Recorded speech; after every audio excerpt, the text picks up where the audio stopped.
Second marriage చేసుకుందామని marriage bureau నువ్వు నాకు నచ్చావు, నేను చేసుకుంటాను, పిల్ల కూడా మా చెల్లిలాగే అనుకుంటాను అని వాళ్ళ పిల్ల కూడా అనేసి రోజులు పోయిన తర్వాత మా చిన్న పాప ఒప్పుకోవడం లేదు, వద్దులే అని అన్నాడు. పెళ్ళికి చీర పొందుతాను రా అనేసి చెప్పిండు. చెప్పిన తర్వాత వెళ్ళాం మేడం. తెల్లారితో పెళ్లి చేసుకుందామా లాలా పెట్టుకొని వాళ్ళ ఫ్రెండ్ వాళ్ళ ఇంటికి తీసుకెళ్ళాడు. పైన చెయ్యేసి టచ్ చేయడం గట్రా చేసిండు. తను వెళ్ళి బలత్కారం చేయబోయాడు. నేను వద్దు సార్ అని అంతా ఇవన్నీ రక్కిసి గీకేసాడు అనమాట. బాగా గీకేసిన తర్వాత ఏం చెప్పాలో తెలియదు. చేశాడు నుండి ట్రై చేస్తే నెట్టితే గట్టు ఫింగర్ లాలా కూడా తీసుకెళ్ళారు. ఇక్కడ ఎవరు లేరు, పొద్దున్న అమ్మ ఇన్స్పెక్టర్ వస్తాడు అని చెప్పాడు. ఇది ఎంత సీరియస్ కండిషన్ లో ఉన్న కేసులో పాపకు పిలిస్తే పాపకి ఎందుకు సార్ పాపకు రానివ్వద్దు అంటే లేదమ్మా ఆమెతో స్టేట్మెంట్ ఏదో ఒకటి తీసుకోవాలి రమ్మని పిలిచారు. నేను చచ్చిపోతానమ్మా నేను ఉండను అని చెప్పింది.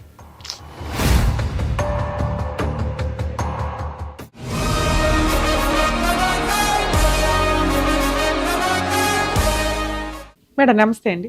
ఎక్కడి నుంచి వచ్చారు, ఏంటి హైదరాబాద్ మేడం. ప్రాబ్లం ఏంటమ్మా? నాకు ఫస్ట్ మ్యారేజ్ అయింది. ఒక పాప 2 సంవత్సరాలు మా ఆయన వదిలేసి వెళ్ళిపోయాడు. 17 సంవత్సరాలు అవుతుంది ఫస్ట్ మ్యారేజ్ అయ్యి. అతనితో ఒక పాప, మీకు ఒక పాప. 17 సంవత్సరాలు ఉండిపోయాను. ఇప్పుడు మొన్న ఒక 8 months అవుతుంది మేడం. సెకండ్ మ్యారేజ్ చేసుకుందామని మ్యారేజ్ బ్యూరో చిక్కడపల్లి వెళ్ళాము. తోడు పోగరం అంతే. తను వదిలేసి ఎంతకాలం అయింది? 17 సంవత్సరాలు మేడం. వదిలేసి 17 సంవత్సరాలు అయింది. పాప వయసు ఎంత ఇప్పుడు? 19. ఇన్ని సంవత్సరాలు మీరు వద్దనుకున్నాను మేడం. ఏమన్నా కేసులు వేసారా? విడాకులు వచ్చినాయా? ఆయన వెళ్ళిపోయాడు, నేనేం పట్టించుకోలేదు. కోర్టు ద్వారా ఏమన్నా విడాకులు వచ్చినాయా? ఆయనకు లవ్ అంత మొదటి మ్యారేజ్ అయింది ఆయనకి. ఓహో. మొదటి మ్యారేజ్ అయిన తర్వాత నాకు చెప్పకుండా చేసుకున్నాడు. గుళ్ళో చేసుకున్నాడు. ఏం ఫోటోలు ఏం తీయలేదు. మామూలుగా ఎక్కడికి వెళ్తే ఫోటోలు ఉండేవి, నాకు తీసుకుండేవాడు. అలాగే పాప బర్త్ సర్టిఫికేట్ లో ఫాదర్ పేరు ఉందా? పేరు ఉంది మేడం. మీ ఆధార్ కార్డులో వాటిలో ఆయన పేరు ఉందా? ఆయన పేరు ఉంది. అది క్యాస్ట్ కలవలేదు ఆయనది నాది, కానీ మా పాప క్యాస్ట్ సర్టిఫికేట్ అన్ని చేశాను మేడం. ఎస్టీ అని.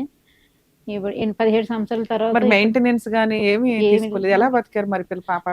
వంట పని చేస్తాను. వంట పని చేస్తాను.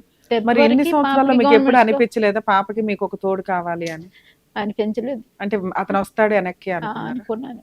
పాపకి గవర్నమెంట్ స్కూల్లోనే 10th వరకు చదివించాను. ఎందుకు విడిపోయారమ్మా మీ ఇద్దరు? తెలియదు మేడం. అదేని ఆయనకి పెట్టుకుంటారు అనేసి భార్య ఉంది, నువ్వు ఉండగా మళ్ళీ ఇంకో ఆమెను పెట్టుకున్నాడు. ఆయన తర్వాత సరే ఏం పని చేసేవాడు? Government employee madam. అయితే ఎందుకు ఈ టార్చర్ ఉండలేము, అడిగితేమో గట్టిగా అడిగితేమో కొట్టిసాలు అక్కలతో కొట్టించి నిన్ను ఇక్కడ చంపి అడిగేటోళ్ళు ఎవరు లేరు అని అన్నారు. బనగానపల్లి మేడం. అలాగే ఎక్కువ నేను వెళ్ళిన 2 రోజుల్లోనే ఒక మర్డర్ కూడా అక్కడ జరిగింది. ముస్లిమ్స్ చంపేయడం గట్రా జరిగింది. ఏదైనా అయితే నా పిల్లలకి. వాళ్ళు ఎవరు, మీరెవరు? వాళ్ళు అంత వేరే ఆ ఊర్లోనే మర్డర్లుగా జరుగుతుంటాయి మేడం. భయం వేస్తారు రాయలసీమ కదా అనేసి. నీకు ఎక్కడ చంపి పాతేసినా నీకు ఎవరు అడిగేటోళ్ళు లేరు అనేసి అని అనగా నాకు భయం వేసింది. రాత్రికి రాత్రి పిల్లకి పట్టుకొని నేను వచ్చేసాను. వచ్చి హైదరాబాద్లోనే బతుకుతున్నాను. అలా బతుకుతుంటే మొన్న 8 months అయింది మేడం. ఆగస్టులోనైతే తోడు కావాలనేసి అనంత మా ఫ్రెండ్ ఒక ఆమె అన్నది, ఎన్ని సంవత్సరాలు అంత కదా పిల్ల అయితే నువ్వు ఒక్కదరవ అయిపోతావు కదా వెళ్ళు అని అన్నది. అంతే చిక్కడపల్లి వెళ్ళాను. ఒకసారి వెళ్ళాను, నచ్చలేదు నాకు, వచ్చేసాను. పిల్లకి యాక్సెప్ట్ చేయడం లేదు ఎవరు అనేసి. 2వ టైం వెళ్ళాను. మళ్ళీ పిలిచారు వాళ్ళు, వెళ్ళాను. ఒక ఆయన నేను ఏమో వద్దు అనుకున్నాను. అబ్బా ఇవన్నీ చూస్తుంటే ఒకలాగా ఉంది, వద్దులు అనుకుని వచ్చేసాను బయటికి. వచ్చేస్తే ఒక ఆయన ఎల్బీ నగర్లో ఉంటారు బ్రాహ్మణ్స్. ఆయన ఏం చేసాడంటే మీరేంటోళ్ళు అని అడిగారు. అయితే మేము ఎస్టీ కింద వస్తుంది, కానీ మా అమ్మ వాళ్ళైతే రెడ్డీసు, మా ఆయన ఎస్టీ అనేసి నేను చెప్పాను. ఎన్ని సంవత్సరాలు అయింది, డైవర్స్ అయిందా, ఆయన చనిపోయినారా అని అడిగారు. లేదు ఆయన వెళ్ళిపోయి 17 సంవత్సరాలు అవుతుందని చెప్పాను. ఆయన తర్వాత సరే నాకు మీ నెంబర్ ఇవ్వండి అని అన్నాడు. అయితే ఎందుకంటే నేను చేసుకుంటాను మ్యారేజ్, పాప ఉన్న పర్లేదు యాక్సెప్ట్ చేస్తాను అన్నాడు. నాకు 2 పాపలు ఉన్నారు. ఒక పాపకు మ్యారేజ్ అయిపోయింది, ఒక పాప ట్రైనింగ్కి వెళ్తుంది, పైలట్ ట్రైనింగ్కి అని చెప్పిండు. అయితే నెంబర్ ఇచ్చాను మేడం. నెంబర్ ఇచ్చాను కానీ నేను ఫోన్ చేయలేదు. ఆయన నెంబర్ నేను తీసుకోలేదు, నా నెంబరే ఇచ్చాను. ఆ రోజు నైట్ 9:30 అవుతుంది. ఆయన ఫోటోలు పంపించి ఏవో పాత పాటలు 2 పంపించాడు. నాకు చదవడం రాదు కదా, చెప్పాను నేను చదువుకోలేదు అనేసి. పాత పాటలు పంపించి ఫోటోలు గట్రా పంపించాడు. నువ్వు నాకు నచ్చావు, నేను చేసుకుంటాను అనేసి. అంతే సార్ నా క్యాస్ట్ వేరు మీ క్యాస్ట్ వేరు, వాళ్ళు బ్రాహ్మణ్స్. మీ ఆవిడ ఏమైంది, మా ఆవిడ చనిపోయి నెల రోజులు 2 రోజులు అవుతుందని చెప్పిండు. నెల రోజులకి మీకు ఇంకో పెళ్లి కావాలా సార్, ఇప్పుడు అంత మర్చిపోయారా అన్నాను నేను. అంతే, లేదు ఒక్కడిని అయిపోతున్నాను, పాపకు పెళ్ళి అయిపోయింది, ఒక పాప ఉంటుంది, రేపు 3 నెలలకి పెళ్లి చేసేస్తాను, నా ఫీలింగ్స్ పిల్లలకు చెప్పలేను కదా అనేసి నేను చెప్పిండు. సరే సార్, నేను చూస్తాను, మా పాపను కూడా అడుగుతాను అని చెప్పాను. అడుగుతానని చెప్పినాక సరే అనేసి ఆయన ఎటన్నాడని అంటే ఫోటోలు పంపించడం, రోజు నైటే 9 తర్వాత ఫోన్లు చేస్తుండేవాడు. మేము 7 గంటలకు తినేసి పడుకుండిపోయేటోళ్ళం. అయితే వచ్చేస్తుంది సార్, నైట్ టైం ఫోన్ చేయకండి, డే టైం మీద, డే టైం నాకు టైం ఉండదు, పూజలకి గట్రా వెళ్తుంటానని చెప్పిండు. అది సరే, మీ ఇంట్లో కనుక్కొని, మీ ఇంట్లో ఒప్పుకుంది, మా పాప కూడా ఒప్పుకుంటుంది అని చెప్పాను నేను. ఆ 2 రోజులు 4 రోజుల తర్వాత వాళ్ళ పాపకి ఒక ఆయన వచ్చిండు, ఒక్కడు మా ఇంటి దగ్గరికి, రాధిక థియేటర్ దగ్గరికి వచ్చిండు. వచ్చి కలిసిండు. కలిసి నేను చేసుకుంటాను, నువ్వు నాకు నచ్చావు అని అన్నాడు. మీ పిల్లలు ఫస్ట్ ఒప్పుకొని సార్, తర్వాత చేసుకుందావా అనేసి ఈయన ఏం చేస్తాడు? పూజలు చేస్తుంటాడట మేడం. గవర్నమెంట్ ఆఫీసర్ నే వదిలేసావు, ఏది ఏ కేసులు వేసినా కొంత కాంపెన్సేషన్ ఏమన్నా వచ్చేది. ఇతన్ని ఏ రకంగా నమ్మావు నువ్వు? అయితే చేసుకుంటున్నాను. భార్య పిల్లలు ఉన్నారు కదా? భార్య లేదు మేడం, ఆయనకి పిల్లలు ఉన్నారు. ఒక పాపకు పెళ్లి అయిపోయింది. మీకు ఆయనకి ఎంత తేడా ఉంటది వయసులో? వయసులో 8 సంవత్సరాలు 7 సంవత్సరాలు ఉంటుంది. అయితే మీ అమ్మాయికి మ్యారేజ్ అయిందండి? మా అమ్మాయి లేదు మేడం, డిగ్రీ ఫస్ట్ ఇయర్ ఇప్పుడు. మరి ఈ వయసుకు వచ్చిన పిల్ల రేపో మాప పెళ్లి చేయాలా, ఈ యాక్సెప్ట్ చేస్తుందని అనుకున్నారా మీరు? అడిగాను, అడిగితే చేసుకోమ్మా అని అనేసి మా ఆయన రోజులైనా ఉంటుంది, ఏదో మా పిల్లకి ఎలా ఒప్పించాడు మేడం, రేపొద్దు నీకు పెళ్ళి అయితే ఏదైనా తోడు కావాలి కదమ్మా అలాగనేసి. అయితే ఏంటంటే మీ పిల్లకి పెళ్లి చేసేటప్పుడు నేను ఏమైనా హెల్ప్ చేస్తాను అనేసి అని చెప్పిండు. దేవుడు 8 months నుంచి పరిచయం అయినా 4 రోజులు 10 రోజుల నాడే అన్ని మాట్లాడిండు. వాళ్ళ అల్లుడికి వాళ్ళ కూతురికి తెచ్చిండు. నాకు ఎలా పరిచయం అన్నారు మీరు? 600 ఫీజు తీసుకుంటాడు ఆయన, లేడీస్ కి అయితే, జెంట్స్ కి అయితే 1000 రూపీస్ తీసుకుంటాడు. అక్కడికి వెళ్ళామే. ఎలా కలుపుతారు మీ అందరిని? బయోడేటా ఇస్తారా? బయోడేటా ఇస్తారు, అందరికి మీటింగ్ పెడతారు, చాలా మంది వస్తారు, 100 మందికి వస్తారు. అక్కడ అందరి పేర్లు, అందరు బయోడేటా, ఆధార్ కార్డులు, అన్ని ఏజ్, పిల్లలు ఉన్నారా లేదా అన్ని ఆయన చెప్తాడు అనమాట. బయటికి పైకి చెప్పేస్తాడు. అప్పుడు అందరు పరువు పోద్ది కదమ్మా. అలాగనేసి నేను ఫస్ట్ సారి వెళ్ళలేదు, రెండోసారి నీకు ఉంటదమ్మా రా అని పిలిస్తే మళ్ళీ వెళ్ళాను నేను. అందరు మొఖాలు చూస్తుంటారు కదా, చిగ్గు తగులుతుంది అనుకో నేను వెళ్ళడం మానేశాను. అని తర్వాత ఏమో ఆయన పిలిచిండు మేడం. పిలిచిన తర్వాత వాళ్ళ కూతురికి వాళ్ళ అల్లుడికి తీసుకొచ్చిండు. నైట్ 7 గంటలు అవుతుంది ఇలాగ, పెద్ద కూతురికి అల్లుడికి. వాళ్ళకి ఇష్టమైంది నా క్యాస్ట్ ఇది, మా పిల్లల కాడ ఇది తెలుగు బ్రాహ్మణ్స్ అని చెప్పుకొని అన్నాడు. అంతే, లేదు సార్ ఆధార్ కార్డులో తెలిసిపోతుంది కదా, నా లాంగ్వేజ్ కూడా తెలుస్తుంది కదా, అలాగ అబద్ధం అడగడు, ఒప్పుకున్నారు, లేకపోతే లేదులేండి అనేసాను నేను. మా పాపకు తీసుకొని రమ్మన్నారు. మా పాప నేను వెళ్ళాం మేడం. వెళ్ళిన తర్వాత వాళ్ళ కూతురికి అల్లుడికి నచ్చారు. నచ్చిన తర్వాత ఓకే, మేము అన్ని దగ్గర తిరుగుతాము, నీకని చూస్తాము, పర్వాలేదు, ఆ పిల్ల కూడా మా చెల్లిలాగే అనుకుంటాను అనేసి వాళ్ళ పిల్ల కూడా అనేసింది. అనిగాని వెళ్ళిపోయారు. వెళ్ళిపోయిన తర్వాత అక్కడికి 2 రోజులు పోయిన తర్వాత మా చిన్న పాప ఒప్పుకోవడం లేదు, వద్దులే అని అన్నాడు. వద్దులే అంతా మానేయండి సార్, ఇంకెంతవరకు మాట్లాడకండి అనేసి నేను నెంబర్ డిలీట్ చేసి డిలీట్ చేసేసిన తర్వాత మళ్ళీ 2 days తర్వాత ఫోన్ చేసిండు.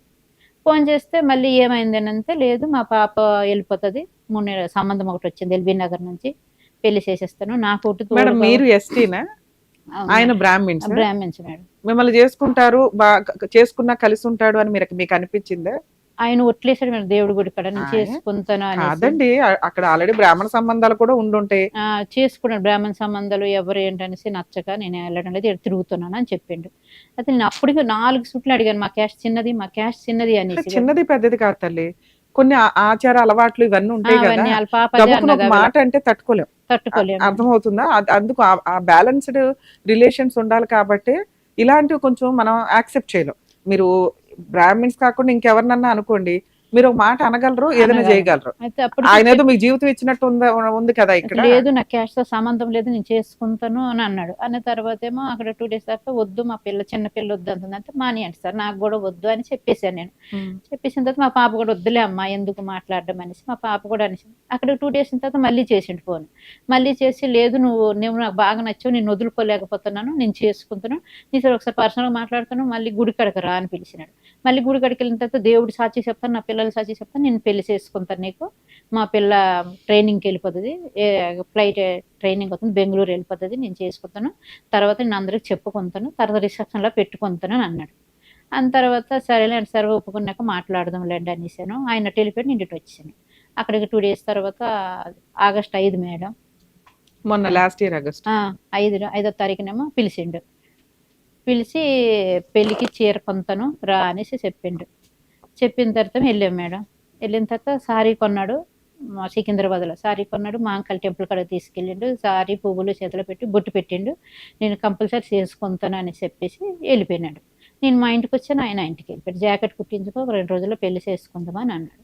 అసలు నేను వచ్చేసాను. వచ్చేసిన తర్వాత ఏమో మళ్ళీ ఆ నైట్ ఫోన్ చేసి మా పాప చూసింది ఫోన్లోన, నేను చీర కొన్ని డబ్బులన్నీ చెన్నై షాపింగ్ మాల్‌లో నేను కొన్నది బిల్ అన్నీ చూసింది, తిడుతుంది.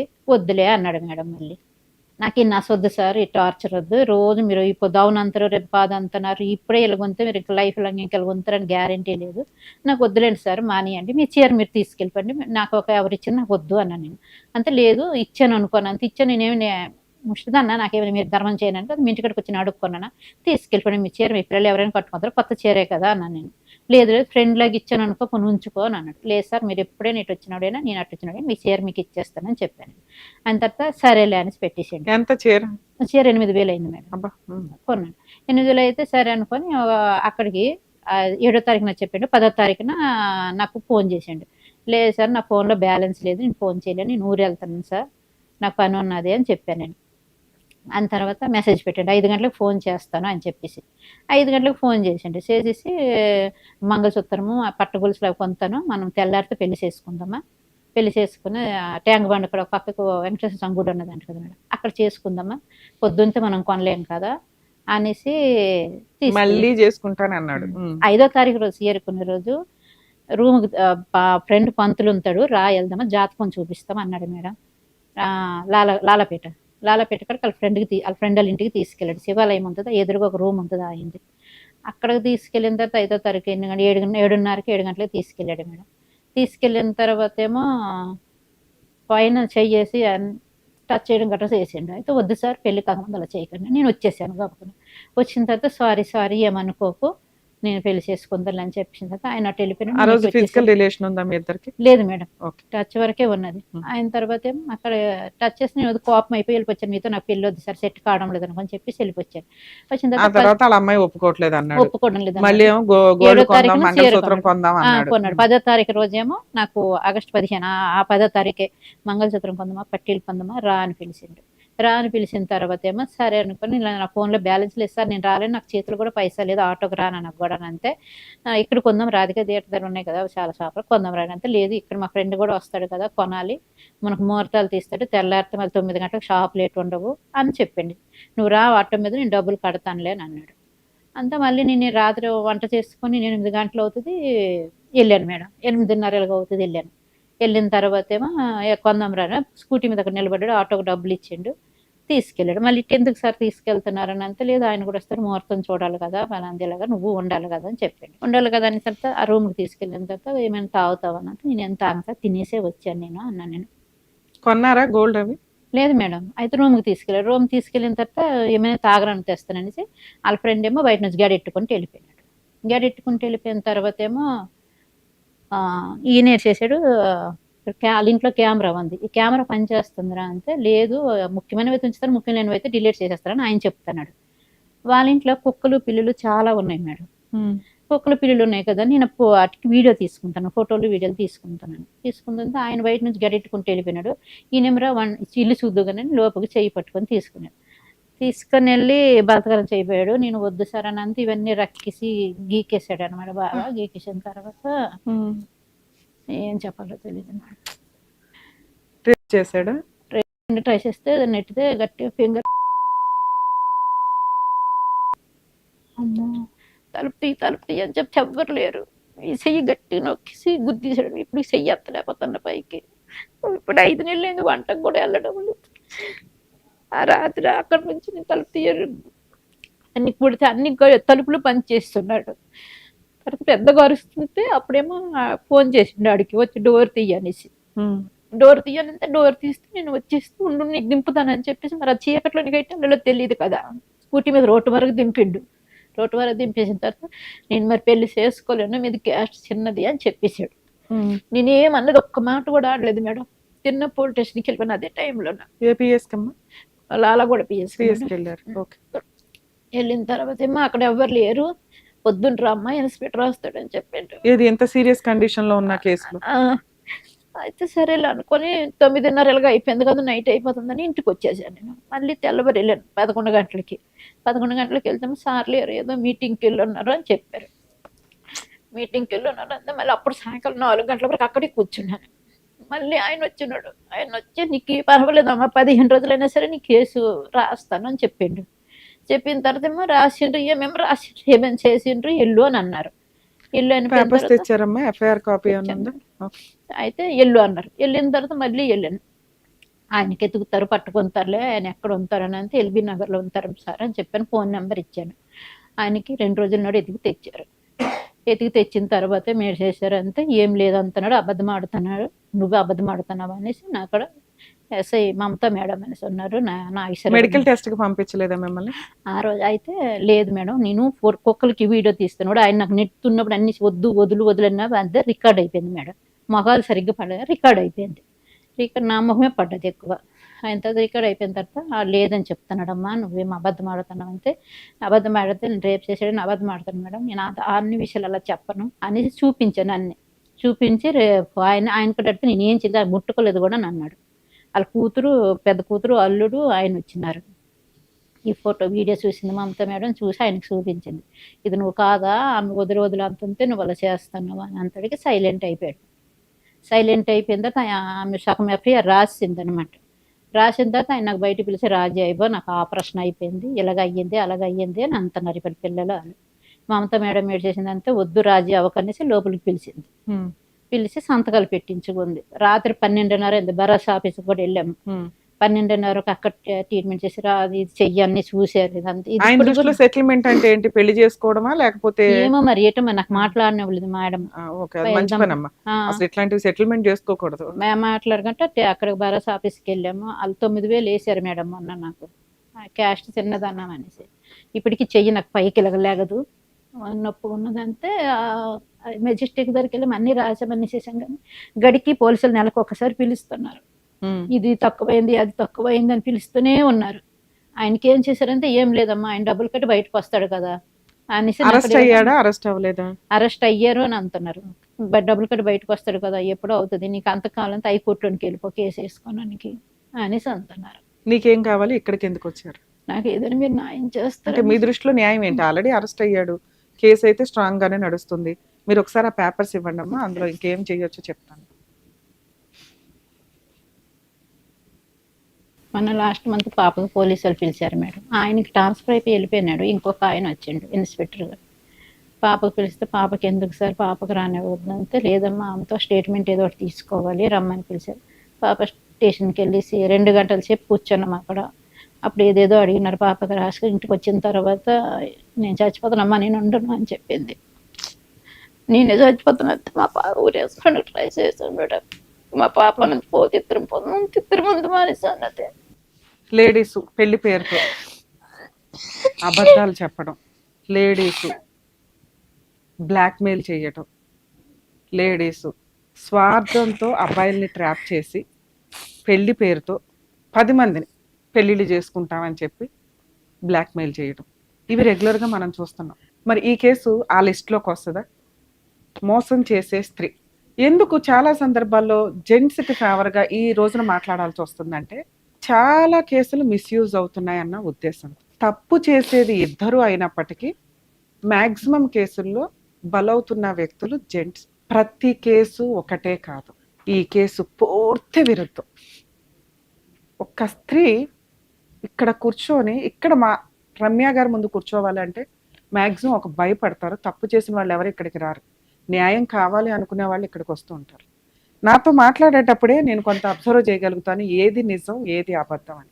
బయట దగా చేసే లేడీస్ అంతా ఒకవైపు ఉంటే, కొన్ని సందర్భాల్లో అనిపిస్తుంది ఎట్లాంటి కేసులు ఉండాలరా బాబు జెంట్స్ తోలు తీయడానికి అని. ఎందుకంటే ఇలాంటి బాధితుల్ని రక్షించాలి అంటే కనీసం ఇలాంటి చట్టాలు ఉండాలి. లేడీస్నన్నా కంట్రోల్ చేయొచ్చేమో కానీ జెంట్స్ని కంట్రోల్ చేయడం కుదరదు, జరగదు. ఎందుకంటే కొన్ని 100 సంవత్సరాలు పట్టింది లేడీస్కి ఉపయోగపడే విధంగా చట్టాలు తీసుకురావడానికి. కానీ ఇలాంటి బాధితులు ఉపయోగించుకోవాల్సిన కేసుల్ని, చట్టాలని మిస్యూజ్ చేస్తూ, బ్లాక్మెయిల్ చేస్తూ కొంతమంది అమ్మాయిలు చేస్తున్న రాంగ్ ఫైలింగ్స్ వల్ల ఈ రోజున ఈ బాధితురాలు పోలీస్ స్టేషన్కి వెళ్ళటానికి కూడా భయపడుతుంది, ఇబ్బంది పడుతుంది. వింటుంటే మేబీ మీకు మేము కొంత టెలికాస్ట్ చేస్తామేమో కానీ ఒళ్ళు జలదరించిందండి. Too much. ఒక తోడు కావాలి అనుకొని మ్యారేజ్ బ్యూరోకి వెళ్ళింది. ఎక్కడ సోషల్ మీడియాలో ట్రాప్ చేసుకుంటూ కూర్చోాల, అతని దగ్గర నుంచి ఏమీ డబ్బులు తీసుకోవాల. మ్యారేజ్ బ్యూరోలు ఈ రోజున ఒకప్పుడు సంబంధాలంటే చుట్టాలు వీళ్ళు వాళ్ళు వెతికి తీసుకొచ్చేవాళ్ళు. ఈ రోజున సంబంధాలంటే మ్యారేజ్ బ్యూరోలకు వెళ్తున్నారు.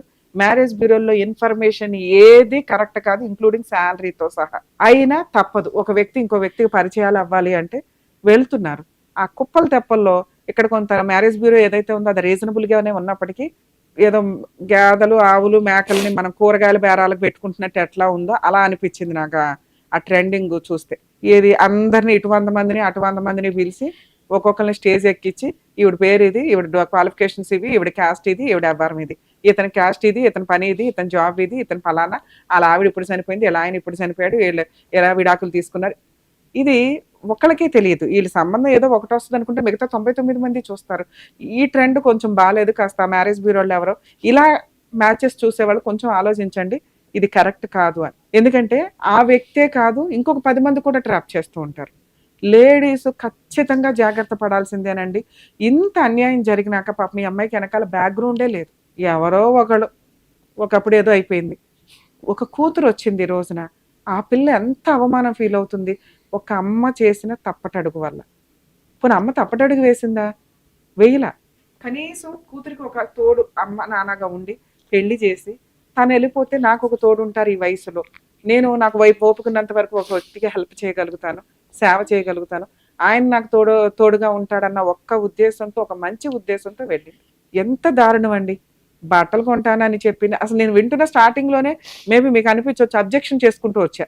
అదేంటి వాళ్ళు బ్రాహ్మిన్స్ కదా, మీరు ఎస్టీ, చేసుకుంటాడని నువ్వు ఎట్లా నమ్మావు తల్లి అంటే, ట్రాప్ చేయడం.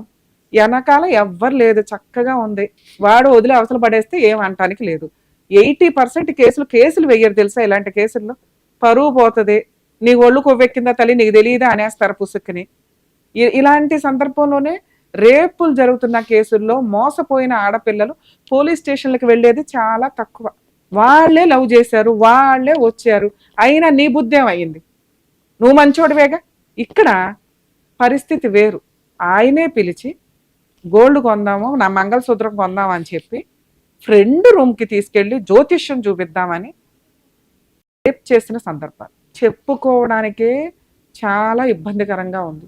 ధైర్యం చేసే తల్లి మీకు నిజంగా హ్యాట్స్ ఆఫ్ చెప్తున్నాను, మీరు ధైర్యంగా పోలీస్ స్టేషన్కి వెళ్ళారు. కానీ ఇలాంటి కేసులు పెట్టేటప్పుడు పోలీస్ స్టేషన్స్లో కొంచెం ఎవిడెన్స్లన్నీ అడుగుతారు. ఎందుకంటే చాలా పెద్ద కేసు, నార్మల్ కేసుల కంటే కూడా పెద్ద కేసు. మనం ఈ మధ్య సోషల్ మీడియాలో కానీ వీటిలో కానీ చూస్తున్నాం, సెలబ్రిటీ పిల్లలు, పొలిటికల్ లీడర్స్ పిల్లలు మైనర్ అమ్మాయిలతో ఫ్రెండ్షిప్ చేసి మైనర్ అమ్మాయిలే వచ్చి మీద పడినా కూడా అది చాలా స్ట్రాంగ్ కేసు.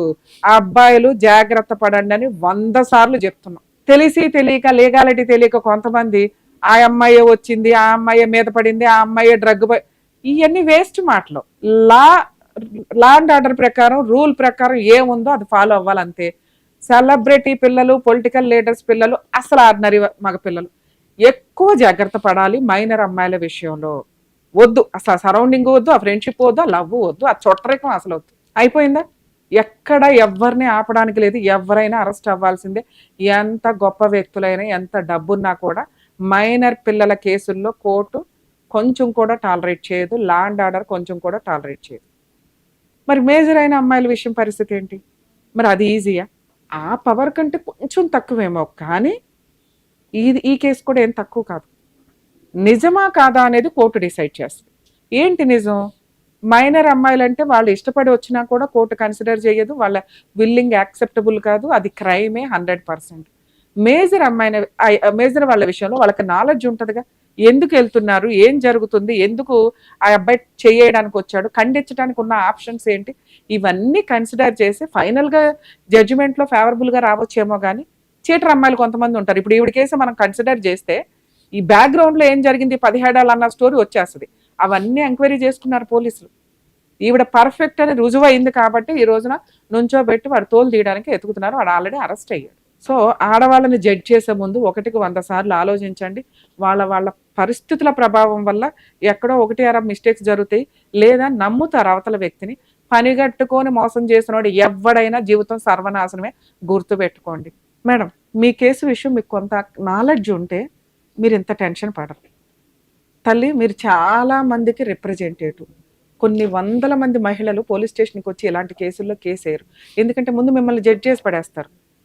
నీకు తెలియదా ఎందుకు వెళ్ళావు ఆ రూమ్కి, ఆడు రేప్ చేస్తుంటే ఏం చేసావు, ఆడు చెయ్యెత్తుంటే ఏం చేసావు, నీకు ఒక కూతురు ఉంది, ఇవన్నీ మాట్లాడడం ఈజీ. కానీ పరిస్థితుల ప్రభావంలో మీరు మీ ఇంట్లో మీరు ఎలా బతుకుతున్నారు అనేది మీకే తెలుసు. ఎవరో ఒక పూట వచ్చి తిండి పెట్టే వాళ్ళు ఉండరు, సలహాలు ఇచ్చి జడ్జి చేసేవాళ్ళు ఎక్కువ మంది ఉంటారు. నీ కష్టం నీది. ఈ రోజున ఒక భద్రకాళిలాగా నీ కష్టం పోరాడడానికి నువ్వు బయటకు వచ్చావు. నీకు నీ కూతురు సపోర్ట్ ఉంది. మీరు అసలు వెనక్కి కూడా తిరగకండి. ఇది పర్ఫెక్ట్ కేసు. న్యాయం అంటే ఏంటి ఈ కేసుల్లో? జనరల్గానే మాట్లాడతాం. 2 రకాలు. ఒకటి, మీ దగ్గర ఉన్న ఎవిడెన్స్ మెడికల్ రిపోర్ట్ మాత్రమే. అర్థమైందా? మెడికల్ రిపోర్ట్స్ మాత్రమే. మెడికల్ రిపోర్ట్ని బేస్ చేసుకొని నీ మీద అటాక్ జరిగిందా లేదా ఇంతవరకు కన్సిడర్ చేస్తారు. 100% మీ కేసు పనిష్మెంట్ పడే కేసు. అర్థమవుతుందా? కానీ కేసు పెట్టడానికి ముందు ఇది FIR copy, complaint copy, charge షీట్కి మధ్యలో అతన్ని అరెస్ట్ చేయడం జరుగుతుంది. అతను ఆల్రెడీ అరెస్ట్ అయ్యారు. నేను కూడా ఈ కేసుని ఎంక్వైరీ చేస్తాను పోలీసులతో మాట్లాడి. అరెస్ట్ అయిన తర్వాత మీ తరపు నుంచి మీరు ఒక మాట చెప్పారు, నా కూతుర్ని అడిగి, అంటే మళ్ళీ పిల్లల జీవితం మీద ఎఫెక్ట్ పడుతుంది మీరు ఒక స్టెప్ ముందుకు వేస్తుంటే. పాప నిజంగా ధైర్యంగా మీకు సపోర్ట్ చేసిందంటే, పిల్ల నాన్న నువ్వు గ్రేట్ తల్లి, నువ్వు అసలు టెన్షన్ పడాల్సిన అవసరం లేదు, నువ్వెందుకు సూసైడ్ చేసుకోవాలి, ఇట్లాంటి ఎదవలు కదా, ఇలా పుట్టిన కూతుర్లు కదా సూసైడ్ చేసుకోవాలి. నాన్న ఆ రకంగా పంపించి పెళ్లి చేసుకున్నానా అని నాన్న ఒక ఆవిడ నాకు నచ్చింది అంటే నచ్చితే నాన్న ఉండనాలి, లేకపోతే కట్ చేసి పడేయాలి. నాన్న అది ఏమి ఎదవ డ్రామాలు చేస్తున్నాడు, అవి పిల్లలకి తగులుతాయన్న బేసిక్ సెన్స్ అన్నా ఉండాలి. వాళ్ళు కదా మా సిగ్గుపడాల్సింది, నీ కూతురు కదా సూసైడ్ చేసుకోవాల్సింది, వాళ్ళు సూసైడ్ చేసుకోవాలి. ఈ ఎపిసోడ్ చూస్తే కనుక అమ్మ వెంకట గారి పిల్లలు మీకు నమస్కారం. బ్రాహ్మిన్స్లో ఇలాంటి హీనమైన లక్షణాలు చాలా తక్కువ ఉంటాయి. అది మీ నాన్నగారికి ఉన్న లక్షణాలు. కొంచెం ఆయనకు బుద్ధి చెప్పండి, ఈవిడికి న్యాయం చేయడానికి ఒక స్త్రీగా మీరు ఒక అడుగు బయటకు వేయండి అని నా రిక్వెస్ట్. లేదా మేము ఆల్రెడీ హెల్ప్ చేద్దాం, చూద్దురు కానీ ఎలా ఉంటుంది. మేడం, లీగల్ ప్రాసెస్లో మీ అమ్మాయి స్టేట్మెంట్ అవసరం, ఇప్పించండి, ప్రాబ్లం లేదు, ఇచ్చేసింది, ఇంకా సైలెంట్. ఛార్జ్ షీట్ ఫైల్ అవుతుంది. ఛార్జ్ షీట్ ఫైల్ అయినాక మీకు కోర్టులో పబ్లిక్ ప్రాసిక్యూటర్ ఉంటారు. ఇంక ఈ కేసు గురించి రిలాక్స్ అయిపోండి తల్లి. అతను ఒక అడ్వకేట్ని పెట్టుకొని కంటెస్ట్ చేస్తారు. మళ్ళీ మీరు ఒక 1-2 ఇయర్స్ తర్వాతే కోర్టుకి వెళ్ళాలి. అప్పటిదాకా పోలీసులే చూసుకుంటారు ఈ కేసుని. తక్కువ చేసేయడం అనేది ఉండదు తల్లి. పోలీసులు కూడా తింటున్నారు. ఉత్తనే ఏమి అన్ని కేసుల్ని వాళ్ళు ఇష్టం వచ్చినట్టు బిహేవ్ చేయరు. ఓకే. రెండో ప్రాసెస్, మ్యాక్సిమం ఇట్లాంటి కేసుల్లో సెటిల్మెంట్లకు వస్తూ ఉంటారు, కాంపెన్సేషన్ అని కానీ అది కానీ. 2 రకాల పనిష్మెంట్లు ఉంటాయి కోర్టులో ఎప్పుడు కూడా. ఒకటి ఫైన్, 2 జైలు. ఇక్కడ ఈ కేసులో 2 జడ్జి గారు ఫైన్ వేస్తారు ఫైనల్గా. ఇది ఒక 3 to 4 ఇయర్స్ నడుస్తుంది ఇంకా కేసు. కొంతమంది ఇట్లా ఇప్పుడు నీ కూతురు ఆల్రెడీ స్టేట్మెంట్ ఇచ్చి రావడానికి ఇబ్బంది పడిపోయింది. రేపొద్దుట ఆ బెంచ్ మీదకి ఎక్కి చెప్పేటప్పటికి ఇంకెంత అవమానం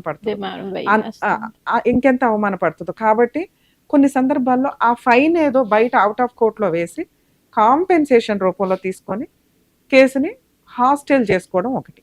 ఇది ఫ్యూచర్లో మీకు ఒక ఆఫర్ వస్తే ఈ ఆఫర్ని వాడుకోమనే చెప్తాను. 2, నేను కూడా ఈ కేసును ఒక ఫాలోఅప్ చేస్తానండి, మీకు అందుబాటులో ఉంటాను, మీరు టెన్షన్ పడకుండా. సరేనా? మీరు ధైర్యంగా ఉండండి తల్లి. నేను ఎస్ఐతో కూడా ఒకసారి మాట్లాడతాను. ఛార్జ్ షీట్ అయ్యిందంటే రెగ్యులర్గా ఏం జరుగుతుంది, ఏం చేస్తే బెటర్ అనే దాంట్లో కూడా నేను మీకు అందుబాటులో ఉంటాను 100%. సరేనా? ధైర్యం ఉండండి. All the best.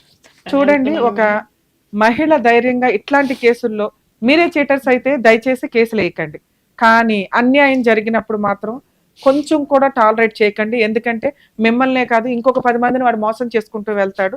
కాబట్టి ఇటువంటి అన్యాయమైన కేసుల్లో మీ పేరు బయటకు రావద్దన్నా కూడా ఖచ్చితంగా పోలీసులు మీకు సపోర్ట్ చేస్తారు.